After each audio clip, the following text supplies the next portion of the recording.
Delighted to be joined on Football CFB by Darragh MacAnthony, who is the chairman and owner of Peterborough United. He is not shy in giving his opinions on a range of subjects, which is something that I think fans do respect of owners, especially when you look at some of the bigger clubs in the Premier League who maybe don't hear from their fans. So, Darragh, thank you so much for agreeing to do this.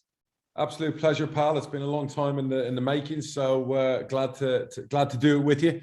And big fan of yourself and Phil's work.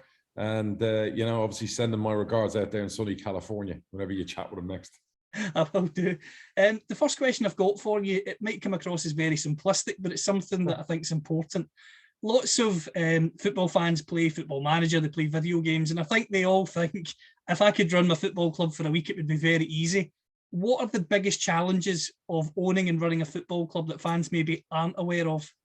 That's a brilliant question. And we all, look, when I was in my teens and 20s, dreamt of owning Liverpool, and you dream, and without dreaming, well, what's the point in living?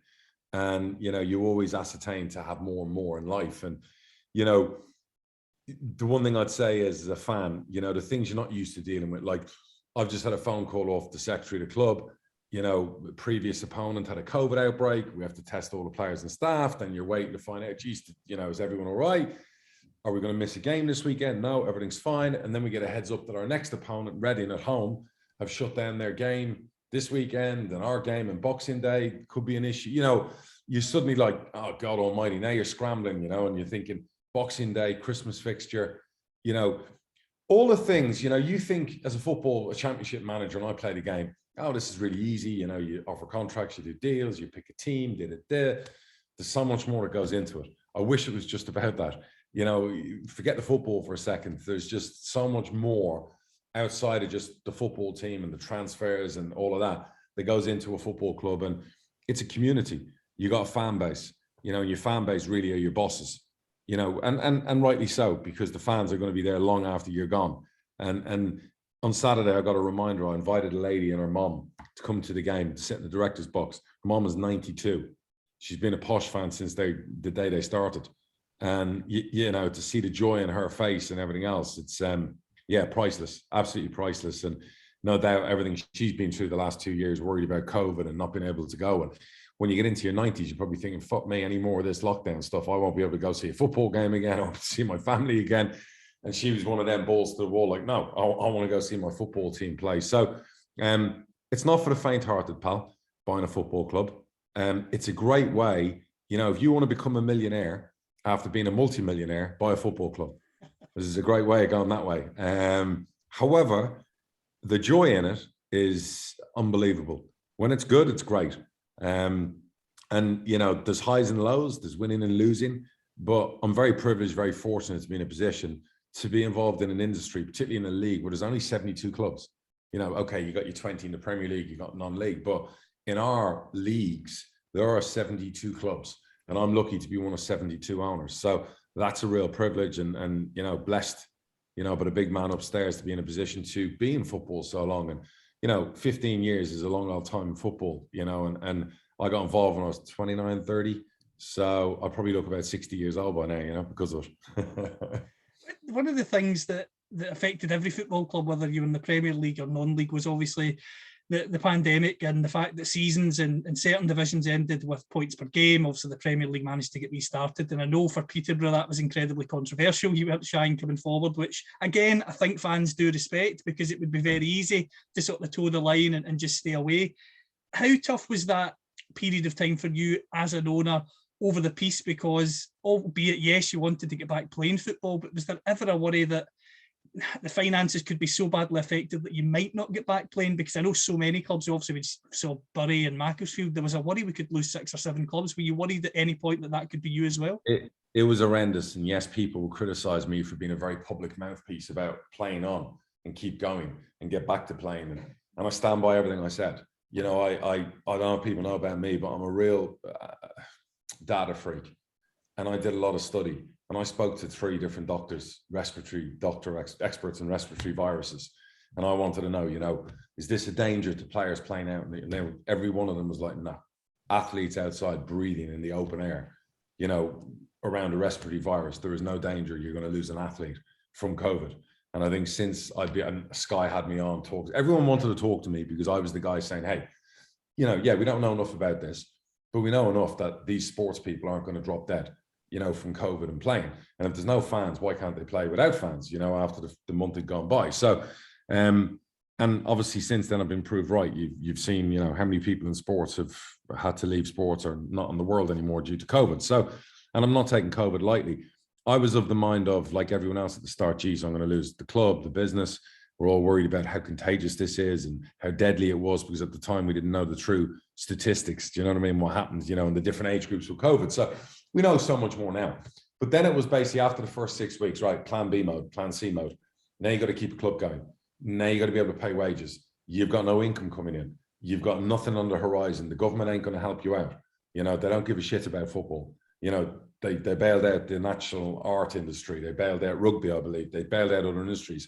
But they thought, well, the Premier League can look after you lots, so fuck off. So bar furlough, which really didn't do much for clubs because you had wages to pay. You know, furlough is a small amount of money. You're paying a player $5,000 a week. Trust me, furlough wasn't covering his wages. And you know, you still had to pay the balance. Otherwise, your player could walk off his contract for free. So then you're asking players, right, okay, we need pay freezes. We need wages deferred. We need to, what can we defer here? Can we defer PAYE payments, tax payments? Can we defer VAT? Then you got a tax man who's like, well, we'll allow the PAYE for a couple of months. No, you got to pay your VAT. Players, well, we don't want to take a pay cut, but we'll take a pay deferral of 25%, but you've got to pay it back in 3 months. So there's all these uncertainties. So the first thing I did was, me and my partners, I organized first a Zoom call with every employee of the club, foundation, the academy, the main club, everybody. And my message was clear to everyone. My mission throughout the pandemic at the start was get us back playing so we could win that promotion. My biggest mission was make sure none of you lose your jobs. So during the pandemic, after the pandemic, you're not losing your jobs. And my partners backed me up on that. And we came through it and no one lost their jobs. And then the final thing was, I want to get you back to work. You know, so I want everyone to relax. Don't worry, don't stress. We're in it together. We are in it together. And hey, we might have to take a few losses here with pay deferrals and pay cuts, and maybe we might be late paying, which we never were. But I was just trying to be really transparent and honest with everybody who's terrified to fuck. And I've got hundreds of little faces on Zoom. So I had to kind of give the rallying speech, you know, at that point. And I told them all I'd fight my hardest to get us back playing. I knew most of the league didn't want to play, particularly those who weren't going up, those who weren't going down. They didn't want the hassle. But I just felt, you know, the way the game was, the champ were going to come back, the Prem were coming back. We had 9 games to go. We'd invested a lot of time, effort, and money in our staff as well in getting promoted that season. And we were the most informed team in the country. And we had 6 out of 9 games at home, and we were 4 points off second place. You know, and we were in the playoffs with the team below us with a game in hand. So by the time all the votes came in and the shake-up came, we got fucked and we got thrown into 7th place. And I just, yeah, it wasn't good. You know, I wasn't in a good place over the whole thing. And then we knew about the following season, no fans for the whole season was going to be pretty much the outcome. And I was just enraged by, call it revenge, call it whatever you want. I just wanted us to win that promotion and fuck off all the people who'd like voted, you know, against playing. So a lot of people would be like, yeah, but you're risking lives, you're doing it. I knew there was never a risk of any life of our players going back playing. There was never that. I fought then for the EFL to go out and factor 200, 300 million to get us through a period of time from the TV deals. And obviously the Premier League finally stepped up. It was months and months later, and it still wasn't enough to help. I fought for the government to give us more. They didn't give a shit. They kept taking away our income, but they weren't helping. So it was a tough period. My health's paying for it now, I reckon. You know, I haven't been great for a few months. It's true, I haven't been great, you know, and I think a lot of it was the 18 months of COVID, the stresses, the business, everything that was going on, trying to win that promotion, having the one stolen from us. But it is what it is. You know, at the end of the day, we won a promotion during the worst pandemic in 100 years. No fans, you know, no financial support. We did it by selling our best player. We funded the promotion by selling him. I broke a record outside the Premier League for selling a player during a pandemic. So from that perspective, it all worked out really well. So, but it was tough. And like I said to you, yeah, I'm still paying for the toughness of it now, you know? So, yeah. In terms of selling that player in Ivan Toney, he's clearly went on to have an incredible impact at Brentford in the Championship and the Premier League. Forgive me for this question, it might be confidential, so you might not be able to disclose it. Was Ivan very close to joining Celtic? Obviously, I'm based in Scotland. There was a lot of chat up here. Was it close enough to say that it could have happened? So obviously, I don't want Celtic fans coming at me and hammering me or whatever else, but somebody who was with Celtic, who's not there anymore to do recruitment, went down and met Barry and came all the way down to England. And we knew at the point we were selling Ivan, and we had Brentford, we had a few other clubs. We spoke to Premier League clubs, the usual snobbery. League One, not sure. We knew this kid could play as high as you like. I mean, he'd have scored 50 goals in Scotland, you know what I mean? With all due respect to the level. I mean, he's just, because of his physicality and all the attributes, you know what I mean? And it was, the offer was just like, nah, forget about it. You know, you're wasting your time. And then it was the usual speech, which you hear sometimes from clubs that side of the border, because they can sign players, you know, without compensation. Well, you know, he's only got a year left on his contract, so we just wait till January, 6 months, and we'll sign him then. It's like, listen, fuck off. You know, you either want to buy him or you don't. And trust me, this boy is a difference maker. Now, as it turned out, look, Celtic don't need Ivan Toney. I guess you need good players, but they have their own way of doing things, and they have good transfer business. And you've seen with Edouard going to Palace, you know, they pluck good players. But obviously they felt a player Ivan in League One, there was no way they were ever going to even get near the deal we were doing with other clubs.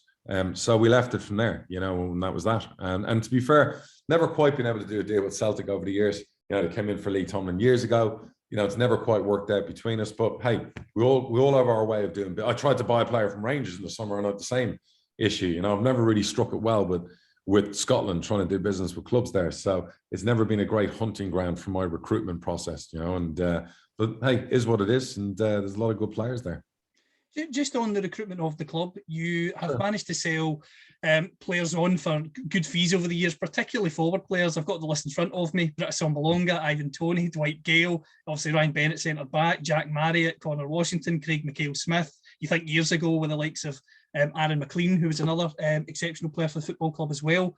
How do you structure your recruitment to get so many gems? Because Peterborough seemed to be a club traditionally over the last 10 or 15 years that you know will sign a player and will probably go for a good profit. And that's been shown by that list and plenty more that I've not mentioned.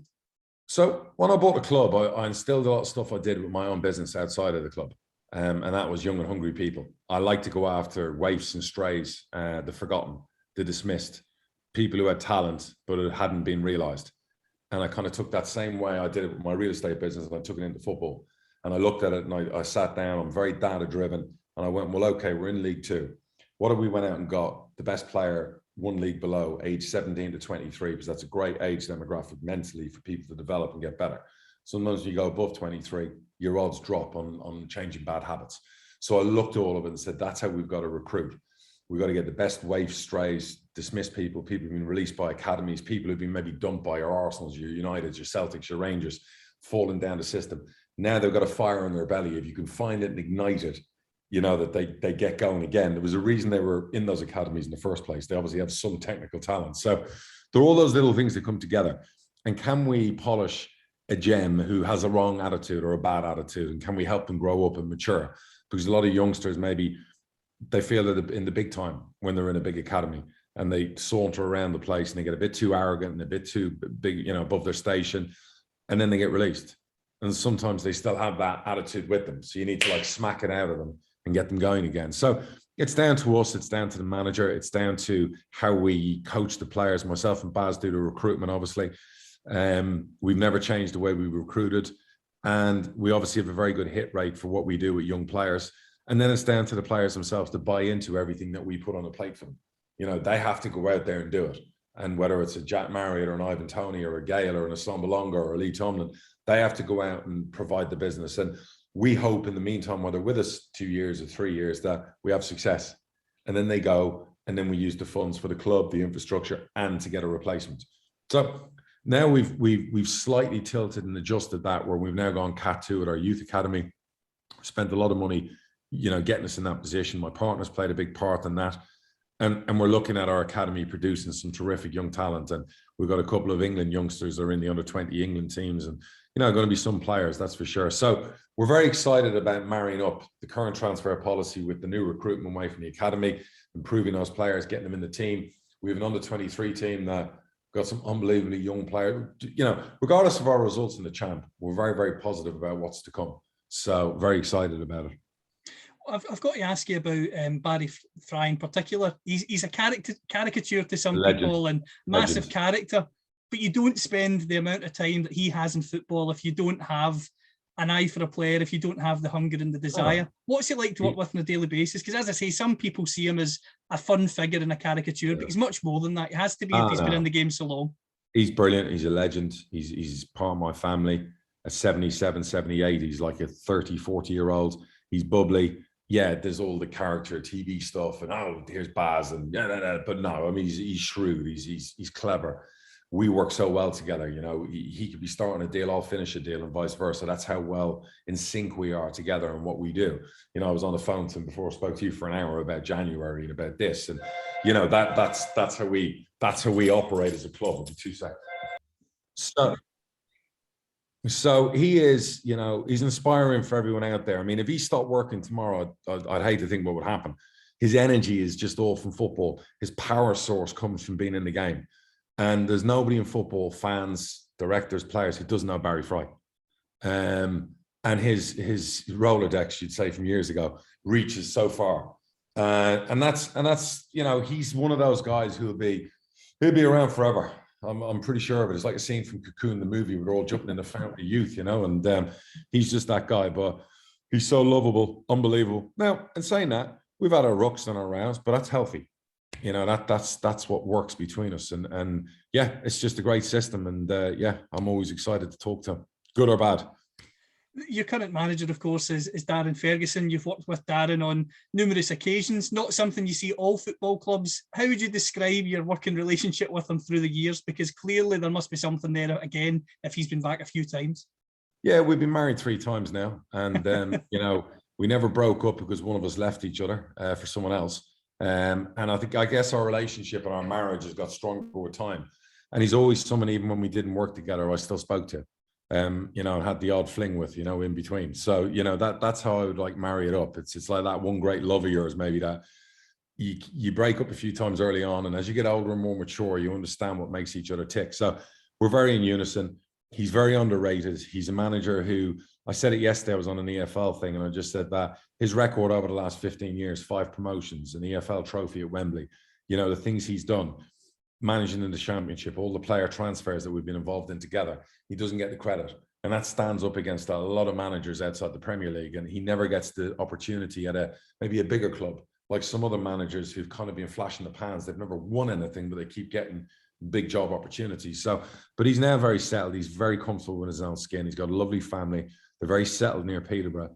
And, you know, we've just got a very honest relationship. And again, we were speaking earlier, you know, if he rang me tomorrow and said, the Leeds job came up, the Celtic job came up, the Rangers job came up, you know, I would hate to lose him, but I would never want to stand in his way of like a brilliant job like that, you know. So no, terrific manager. And you know, under the shadow of his dad early on, you know, you're a big United fan, so you can appreciate how difficult that must be for someone, but he stands out on his own. And I've been fortunate to spend a lot of time with his dad, particularly in August and September. His dad came down for like 2-3 weeks. So, you know, after a game, you know, I remember one game we lost to Plymouth 4-0. And I went down, I was with Sir Alex, the gaffer, and I was with him for an hour before the manager came in with his staff to his office. And we were just like, we couldn't stop chuckling when Darren came in. He was like, I mean, it wasn't pretty. He was like angry because we'd lost 4-0. And there's me and his old man just laughing, do you know what I mean? Because what you're trying to do is you're trying to relax him. You know, look, it's not the end of the world. Yes, it wasn't good. However, you know, come back off that pedestal where your head's going to explode. Because sometimes the best time as a chairman to be there for your manager isn't with a pat on the backs when you win. It's when things aren't going well. And they're the key times. And that's where a good manager appreciates a good director of football, a good chairman, a good owner. You know what I mean? That they're there for you when things are like kind of going shit. I wouldn't be doing my job if I didn't ask you about the independent regulator and the chat around that. Gary Neville, of course, I know you've spoken to him in Sky numerous times, very passionately outlined his arguments for an independent regulator in Monday Night Football recently. Where do you stand on some of the suggestions? I know they've talked about maybe salary caps, parachute payments being scrapped for more funding. Well, whether it would be more, I don't quite know, but that's the sort of talk that's there. Where do you stand? Well, I'd never turn down more money for our club, that's for sure. You know, the percentages and the way it's paid out is not great, but we obviously the paymasters of the Premier League. I'm not sure a regulator is going to come in and tell them what to do. It's very difficult, you know, because you don't want to see a Bury, you don't want to see Wigan's getting in trouble, you don't want to see a Derby County in the position they're in at the moment. And there's bad mismanagement, bad ownership has happened to a lot of these clubs. And I understand the appeal of having a regulator to enforce rules to stop these things happening. And I understand fans own clubs ultimately, but also the ownerships who put in the money, pay the wages, you know, like myself, like other people, you know, suddenly get a regulator in and say it's government approved, who are suddenly telling you what to do in your own business. It's a really, really difficult. It's a grey area. There's no black and white here. It's very grey. You know, years ago, I said my idea would be the EFL always has their own administrator and their own director of football who go in whenever a club's in trouble and take over and run a club until it's sold. And we'd have a pot of money to do that and make sure. And that way, then it would protect against administration. It would protect against administrators getting paid stupid money. It would protect against clubs selling players for rock bottom prices because they couldn't afford to pay wages next month. You know, if the EFL steady as ship and do that for each club until it's sold and then get paid back when it's sold, you wouldn't have as many clubs in trouble. So there are ways of fixing this. Am I sure a regulator is the ultimate way if it's going to cause just a massive fallout between the Premier League and the EFL? I'm not sure. So it's a bit, like I said, it's just a real grey area. But I am all for anything that brings more governance in to make sure clubs don't go under, to make sure that we're not overpaying players, to make sure fans aren't getting ripped off in the turnstiles. So anything can improve all of those things, to make sure agents aren't taking silly money out of the game. Anything that can improve those things, I'm all for.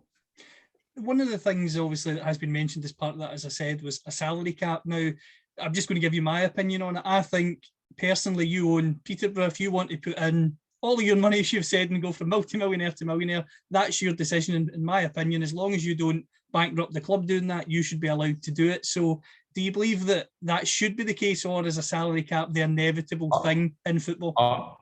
I love the salary cap we brought in League One 2 years ago, and then it got kicked out in court or whatever else. But we were under the provide we could only spend, it was £3 million. This is how you do it. Put me up against everyone else recruitment wise, I feel I can beat anyone. You know, if I'm up against Sunderland, if I'm up against Ipswich, I feel like the business, you know, we all have the same amount we can spend. I feel I can do better than them.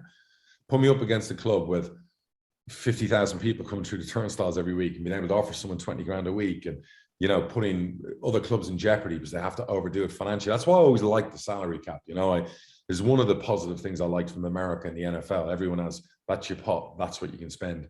Go and spend it or don't spend it. And if you overspend it, you're in trouble. So I just feel it gets carried away sometimes.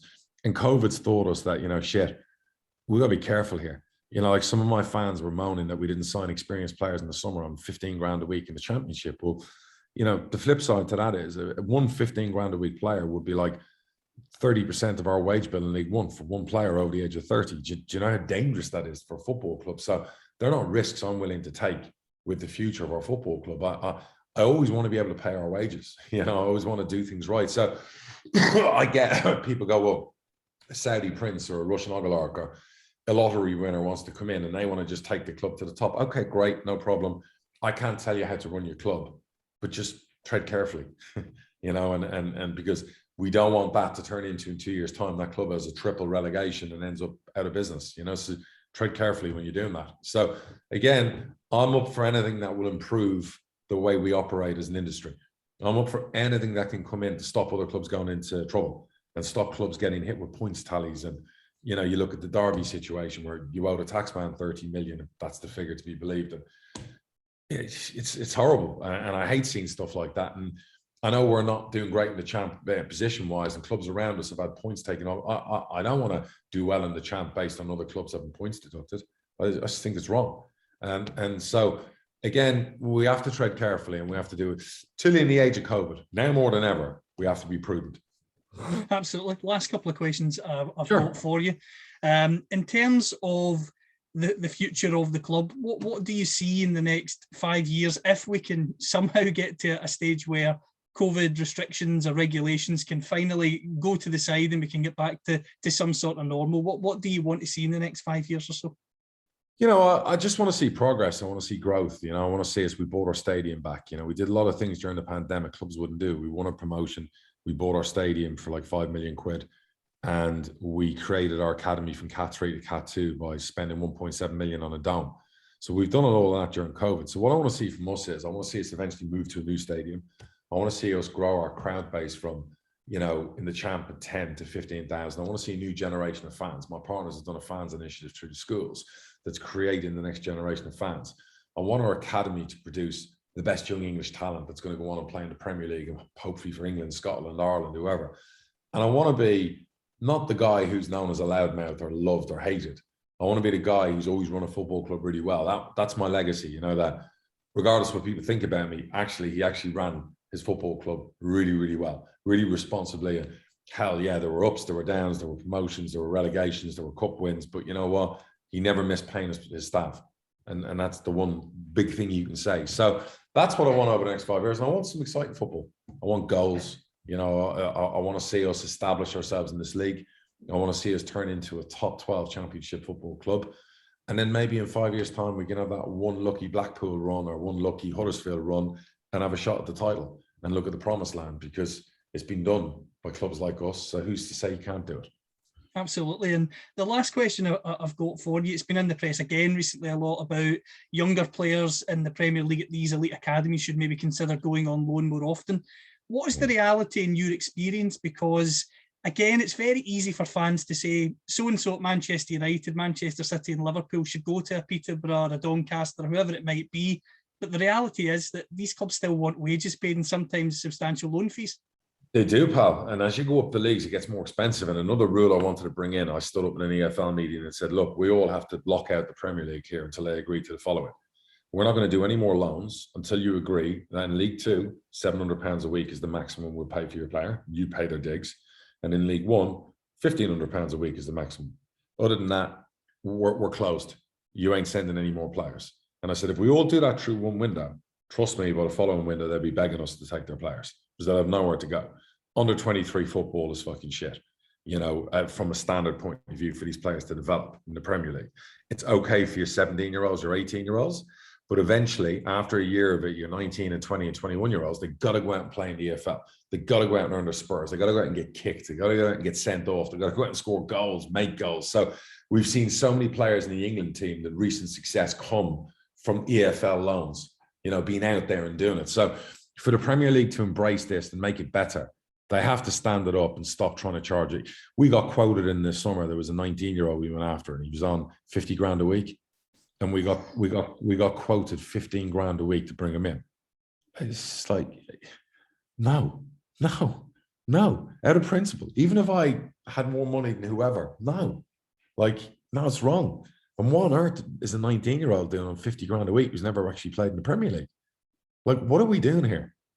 You know, so I worry about the young people. You know, I'm all right with somebody who's broken into a team, who's played 20 odd Premier League games, who's making an impact, who's a hot teenager in the Premier League.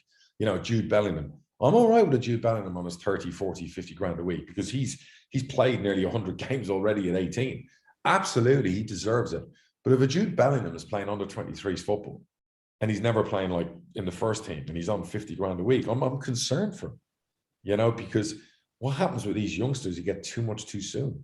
You know, the money will come, you know, but really we got to be careful here. So, and that goes hand in hand with the Premier League, who, you know, we want a player from a club on loan in January, and we've been quoted, he's on 10s a week, and we've offered 2, and the club's arguing with us about it.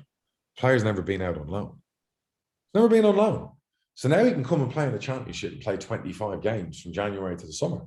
Is the 25 games worth more than the 4 grand a week difference they're arguing about? I mean, ask yourself the question. If he comes and he does amazing for us, and suddenly he gets in their team and they sell him for 50 million, did we play a part? You know, Brighton gave us Ben White when we were in League One. Brilliant, Brighton. They did a real good deal for us. You know, he came in, did brilliant for us. Off the back of doing brilliant for us, Leeds took him the following season. He then went back to Brighton and sold him for 50 million. So our part was played in that. And Brighton did right by us by not charging us his full wages. We paid probably 15% of his wages at the time. And it was the right thing. And Brighton were just, there was no argument with Brighton. All they were concerned was, you know, his health. Is he going to play? How is he? It was the right way of doing it. It wasn't about, well, no, we want his full wages paid. No, we want a hotel and he's got to be in a penthouse and is his car getting cleaned on a Monday? And, you know, all the fucking nonsense that goes with it. So you want your youngsters to be the real deal, play games and whatever else. Stop wiping their arse, get them out there and make it affordable for all clubs in the Champ League 1, League 2, and even top and non-league to take these players and make them men. Brilliant. As always, you're incredibly upfront and honest, and I appreciate your time. Thank you very much for doing this, Darragh. Always, pal. Listen, God bless you. Have a great Christmas with the family. And as I said, send my love to Phil. And I'll speak to you in the new year.